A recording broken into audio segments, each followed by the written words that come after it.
Habang nasa personal trip, kasama ang kanyang pamilya sa Munich, Germany, bumisita si Vice Presidente Sara Duterte, kasama ang mga Pilipino. May mahigit kumulang 22 Filipino mula sa Switzerland, Austria, at iba pang rehiyon ng Germany, ang nakipagpulong sa Vice Presidente.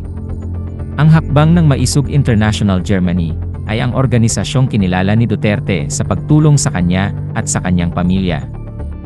We owe a lot to our countrymen for giving us the opportunity to serve our country.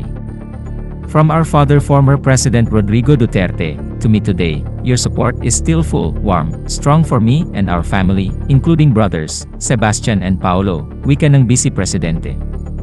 Ang Vice Presidente, ang kanyang ina na si Elizabeth Zimmerman, asawang si Mans Carpio, at kanilang 3 anak, ay umalis mula sa Ninoy Aquino International Airport Terminal 3, noong Miyerkules, patungong Munich, Germany. Ang bagyong Karina ay humahagupit sa ilang rehiyon ng bansa, nang sila ay umalis, kung kaya't ang paglalakbay ay sinalubong ng mga batikos.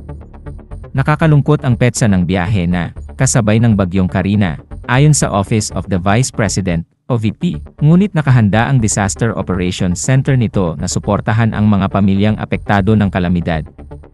The Vice President is on a personal trip with her family overseas. Her departure received the necessary approvals, as evidenced of the travel authority issued of the Office of the President dated July 9, 2024, wika ng OVP. Bibisitahin ng Vice Presidente at ng kanyang pamilya ang ilang miyembro ng pamilyang Zimmerman, na una nang sinabi ng source ng OVP. Gayunman, itinuro din ng maraming tagamasid, ang pagkakasabay ng pagbisita ni Duterte, at ang paghinto ng Munich, sa katapusan ng linggo ng Eras Tour ng international musical superstar, na si Taylor Swift. Kung kailan babalik sa bansa ang Vice Presidente, at ang kanyang pamilya, ay hindi pa inaanunsyo ng OVP, o ng administrasyon ni Duterte. For more daily dose of information, please follow the TFK Broadcasting Systems Incorporated Facebook page and YouTube channel. Thank you.